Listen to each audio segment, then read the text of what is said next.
You're about to enter into a new world of knowledge, curiosities, and high strangeness. This is a podcast of Straight Up Strange Productions.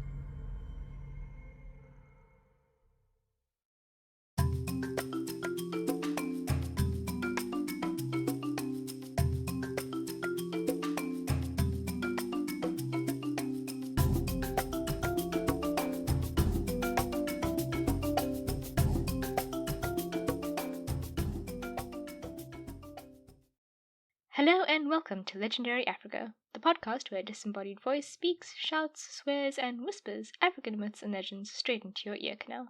Before we begin, I have some important announcements to make. The podcast will be taking a break from September to November. I hope to be back in time for December, and maybe a few Christmas specials. I'll be moving to Edinburgh in September for my PhD, and with my annual review in November, I'm taking some time away from the podcast to focus on all of that. It's really very exciting, and equally as terrifying. But I should have lots of news, exciting things, maybe a few pictures, maybe a few videos. Alright then, let's get on to today's episode. Episode 25, Monster Tales, Zankallala, Ebigane, and Bulgu.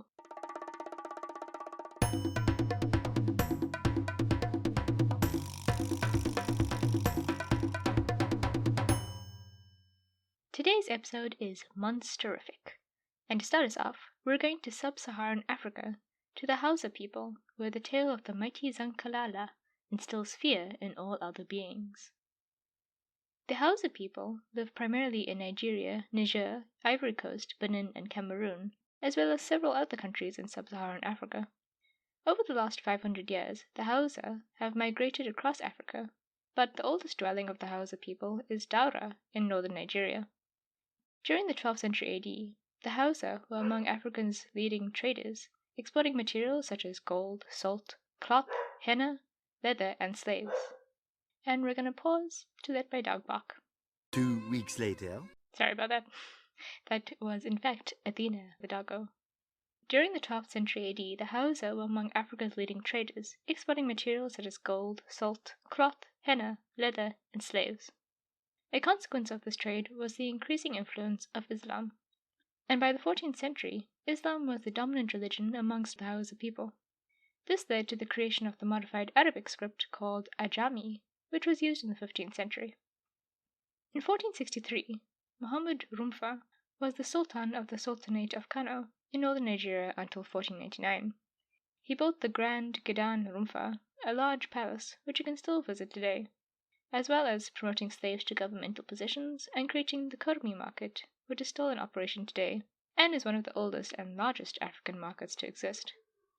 The Hausa people also lay claim to the legendary figure Queen Aminatu, who was supposed to have ruled the kingdom of Zazzau between the 15th and 16th century.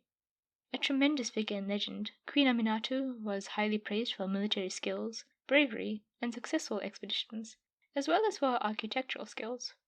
She oversaw the building of the strong walls which surrounded her city. Made out of earth, they were named Amina's Walls in her honor. If you want to hear more about Queen Aminatu, I highly recommend you check out the episode called Queen Aminatu by the fantastic podcaster and author Lane Marie Diney, who hosts the African storytelling podcast Giraffe's Eggs and Other African Tales. A link to the podcast will be in the show notes. Due to the influence of Islam, the Hausa's main languages outside of Hausa, their indigenous tongue, are Arabic, English, and French. The Zankallala.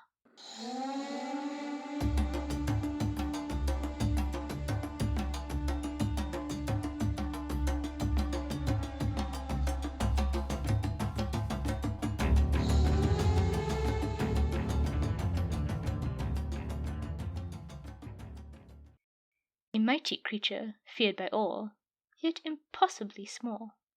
The size of 2 clenched fists, the Zankallala holds in his right hand a snake, as if it were a walking stick. Instead of shoes, he wears scorpions on his spears, and a swarm of bees for a hat. He rides a jerboa, a hopping desert rodent known for carrying deadly diseases. Following him wherever he goes is a flock of birds, who frequently attack those who seek to harm him, singing his praises as they go. The Hausa tell of a tale involving the Zankallala and the terrible swallower of men, the Dodo. One day, long ago, a young boy of 8 was walking along the riverbank, a large earthen pot in one hand. He had been sent by his mother to retrieve water from the river so that she could cook for the day. "Fill up the entire pot, boy, and be sure not to stray too far by the river," his mother warned him. "Place the pot in his small but strong hands. There have been rumors of the Dodo, swallower of men, making his way down to us, and although you are not yet a man, the Dodo will not hesitate to warm his stomach with you," she added seriously. "Yes, Mama, okay," he said, as she fussed over him, impatient to be off by the river. He did not think this Dodo was real, having never seen it himself, and having heard some of the older boys dismiss it with laughter when he brought it up. Still, as a good boy does, he promised his mother that he would be very careful, and off he ran. He met 2 of his friends by the river's edge, who also clutched dusty red pots in their hands. After they had collected the water, they joked with each other and playfully fought and tussled on the bank, careful not to knock over any of the pots. Jumping into the water, they laughed and splashed their faces, daring each other to see how long the other could hold their breath. Unbeknownst to the playing boys, their laughter and cries had attracted the attention of the fearsome Dodo, who lurked not too far upstream. With glinting eyes and a toothy smile, it began slowly making its way through the water, barely rippling the surface. Eventually, the boys grew tired and realized that the day was getting away from them. Eager to avoid the anger of their mothers, they quickly got out of the water and patted themselves down before gingerly picking up their pots of water. The 2 friends began walking back, calling to the younger boy as he struggled with his heavy pot. As he finally balanced the pot on his head and took 1 step forward, the great swallower, the mighty Dodo, sprang out of the river, teeth flashing and throat enlarging, as it prepared to clamp its jaws around the small boy's body.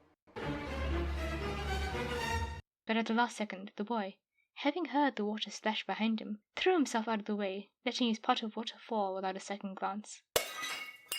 The Dodo's jaws clamped around air as it fell heavily to the ground. The 2 other boys screamed and ran as quickly as they could up the riverbank, but the smaller boy, as he scrambled up in great fear and terror, ran the opposite way in confusion. He ran and ran, tripping over branches and catching his feet on small rocks buried in the sand, until finally his foot caught on a root and he fell to the ground. Panting and crying, he could hear the Dodo approaching quickly behind him. Suddenly, to his great surprise and horror, a small creature hopped into view.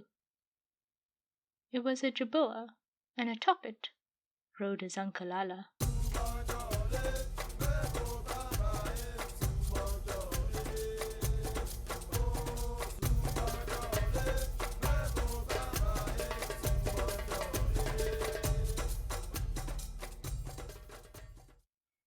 The boy's face paled.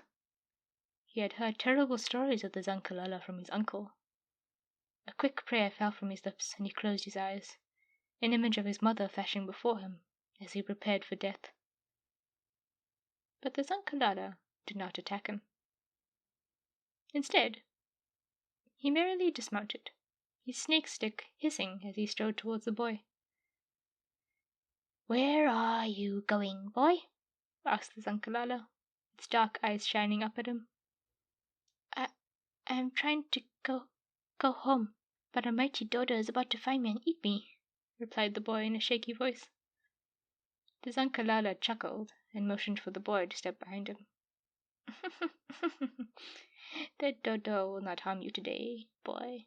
Come, stand behind me and watch how Zankallala deals with this mighty Dodo," it said, with a spine-chilling grin. The boy, confused and scared, stepped behind the tiny monster, heart thumping heavily in his chest as the sounds of the Dodo grew louder.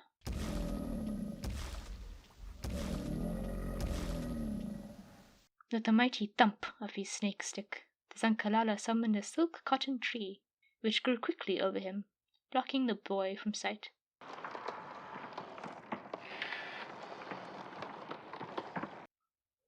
Not a second later, The dodo came roaring out towards him, but screeched to a stop before the giant silk cotton tree. It stared at the tree in confusion for a few minutes. Then suddenly a strange sort of singing started from the top of the tree branches. Blue and grey birds chirped down a song to the dodo. The lion is afraid of the Zankallala. Hyena is afraid of the Zankallala. Dodo is afraid of the Zankallala. The song infuriated Dodo, and it roared angrily up at the birds. Dodo is afraid of no one.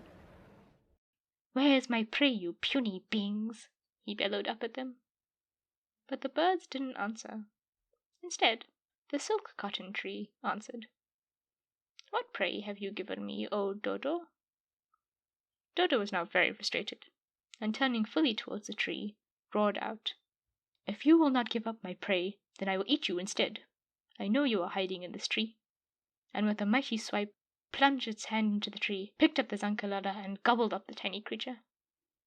But no sooner did the Zankallala disappear down the dodo's throat, did it emerge out of its stomach, a small smile on its face. The grey and blue birds sang out even louder with joy. Dodo let out a savage growl as he heard the song grow louder, and pounced on the Zankallala, swallowing the creature and its snake stick. But no sooner did the Zankallala disappear down the dodo's throat, did it emerge out of its back, a slightly larger smile on its face. The grey and blue birds sang out with joy at the top of their lungs. Dodo's entire body shook with fury. But the cry that sent the waters fleeing from their bed, the dodo widened its mouth and swallowed the Zankallala along with the entire silk cotton tree. Its face screwed up in pain as it swallowed the tree down, until finally the lump moved down its throat. After a tense moment, Dodo, satisfied at last that I had gotten rid of the pesky Zankallala and these stupid birds, turned towards the trembling young boy, now exposed, who sat crouched by the river. Now at last I can take my prey, you miserable little The dodo was cut off as it let out a shrill cry of pain and clutched its head. Moaning and rolling on the floor, it cried out over and over, until with a final gasp, the Zankallala, along with the entire silk cotton tree and the blue and grey birds, burst out of its head, killing the dodo instantly. The boy stood slowly in shock, as he watched the Zankallala dust itself off casually and walk slowly towards him. Now you may leave, young boy, but know that you survive, because Zankallala was stronger than the dodo, and you were lucky enough to have met me.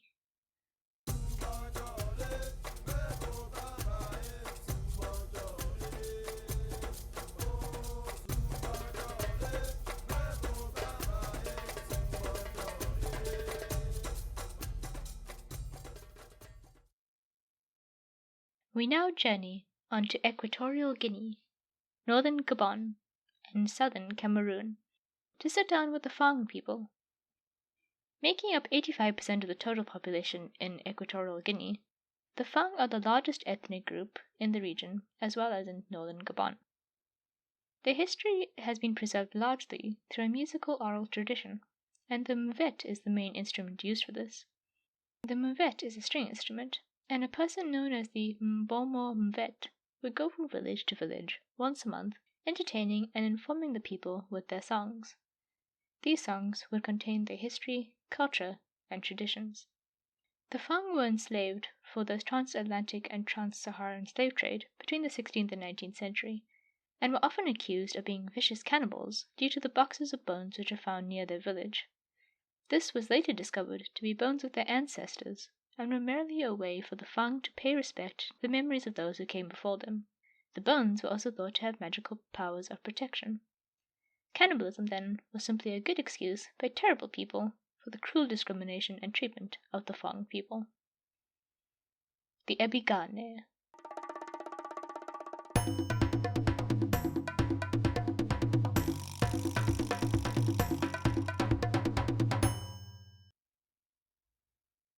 Sometimes a human, sometimes an animal, or sometimes a twisted hybrid.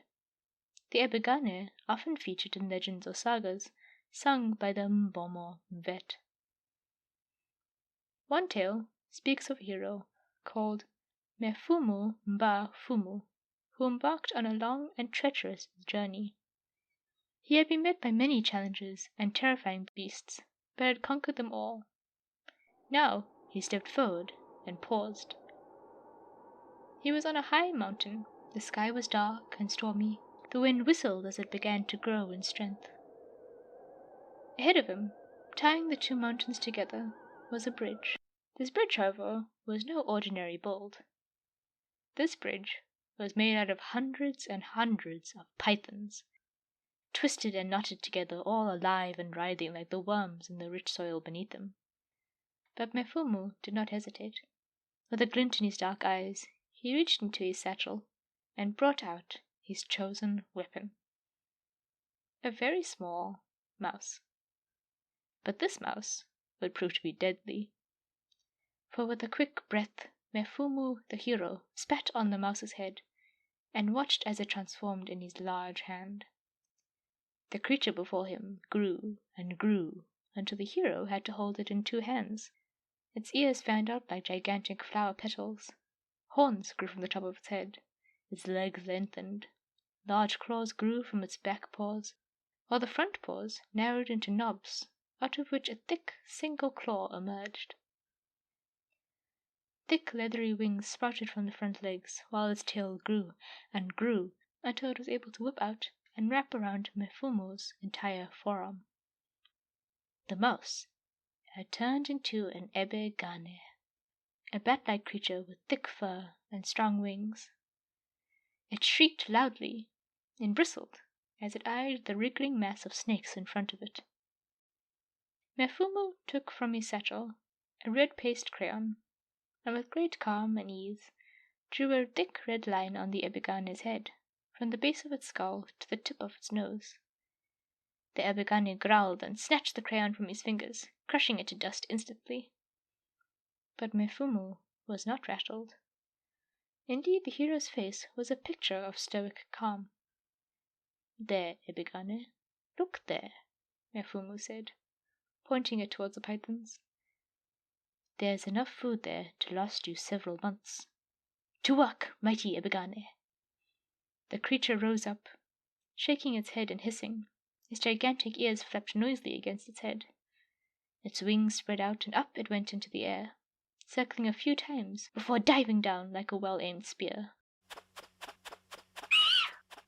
It seized one python in its strong claws and another between its sharp teeth, and, with a mighty flap of its wings, it flew off and away, where it tore into its prey with delight.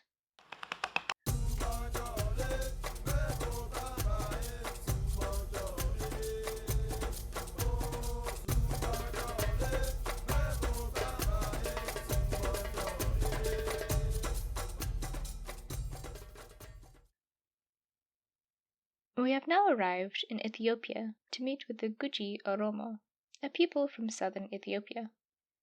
The Guji partake in an agro-pastoral lifestyle and are responsible for the preservation of the Guji zone in Ethiopia. The Guji zone is home to Adola, a gold mining area, Bada Magada, a dense natural forest, the Nakisa National Park, and Shakizo Adola evergreen forests. The Bulgu.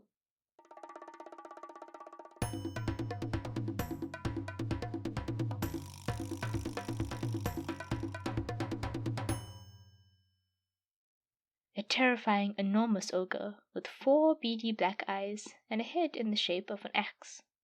Its arms are long and stubbed, its legs are thick and so strong that they shake the very earth beneath it. One tale by the Guji Oromo tell of 2 children, a brother and a sister, who are sent down to the river to fetch water. As the brother and sister fill up their pots, the ground beneath them begins to shake, as if an earthquake was ripping towards them. The children try to keep their balance, but can't save the pots as they tumble to the ground. An enormous shadow fell over them. Raising their trembling chins, The children paled as they saw a huge Bulgu glaring at them. The boy opened his mouth to shout out, but before he could utter a single sound, the creature swiped the boy up and let him tumble into his huge mouth, swallowing him with a satisfied gulp. The girl was frozen in shock. The Bulgu fixed its 4 gleaming eyes on her. "Speak of this to anyone, little girl, and I will eat you and your entire family," he growled out. His words shocked the girl out of her petrified state, and she ran home, crying and wailing as she grieved for her brother. When she arrived home, her father asked what had happened, for he saw her upset state of mind, and realized that her brother had not returned. The girl opened her mouth to tell him everything, but the words of the Bulgu sounded in her mind. "He wandered off, Papa, and got lost. I do not know where," she answered, avoiding his gaze. The father knew something was wrong, but did not want to push his daughter in her fragile state. But as the days passed, his daughter refused to eat or drink, and wasted away until she could barely move. Finally, giving in to her guilt, the girl called her father and quietly told him to build thick, strong, and tall fences around where she slept. Only then would she be able to tell him what happened to her brother. Her father instantly set about with his men to build the fence as instructed, taking juniper to make it sturdy.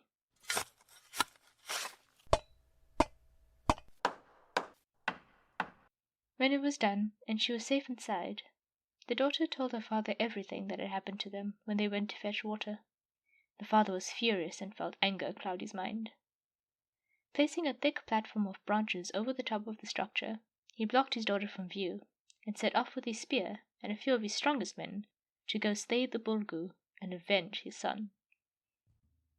But little did they know that the Bulgu had been hiding by the back edge of the village, and had heard with his excellent ears everything the daughter had said.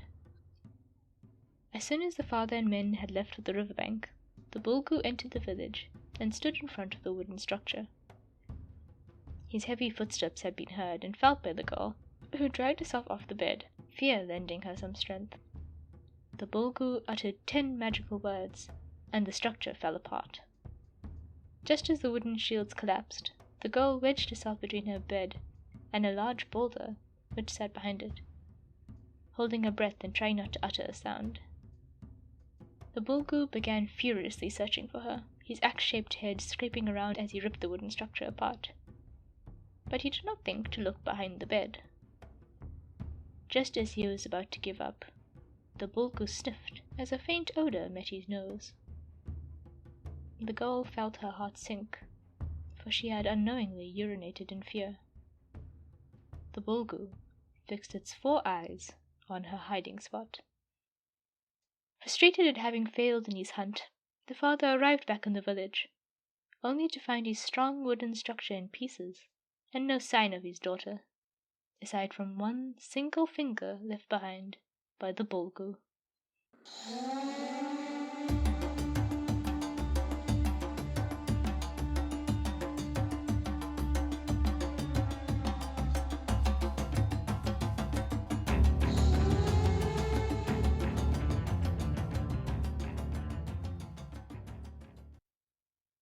And now our episode draws to an end. Thank you so much for listening. I really enjoyed retelling these monsters' tales. I've adapted them and expanded them according to my own style, but kept largely true to the sources. I especially love strange, scary, and bizarre creatures, so exploring these 3 was a lot of fun, and a great way to take the podcast into its hiatus. Sources for these tales were, for the Zankallala, A.J.N. Tremaine, Hausa Superstitions and Customs, 1913. For the Ebigane, T. Ndong Ndutume. Okay, I'm gonna try to pronounce the title of this book. L'Envers, l'Homme, l'amour et l'immortalité, 1993, and apologies for butchering French. For the Bulgu, C. Bede, Myths and Legends of the Horn of Africa, 2000. All sources were found on the bookofcreatures.com website, a great resource for African legendary creatures, and I explored from there. And now I must love and leave you. Legendary Africa is produced and edited by Hestia the Dog, written by Athena the Doggo, and hosted by me, the Sherifather. If you enjoyed today's episode, please leave a review wherever you can, and remember to follow us on Twitter and Instagram at LegendaryPod1 and LegendaryPod. Check out the links to the podcast website and the Strange Up Strange website in the show notes. Until next time, remember to mask up, sanitize before you fraternize, and above all, stay safe, stay sexy, and stay legendary. Bye!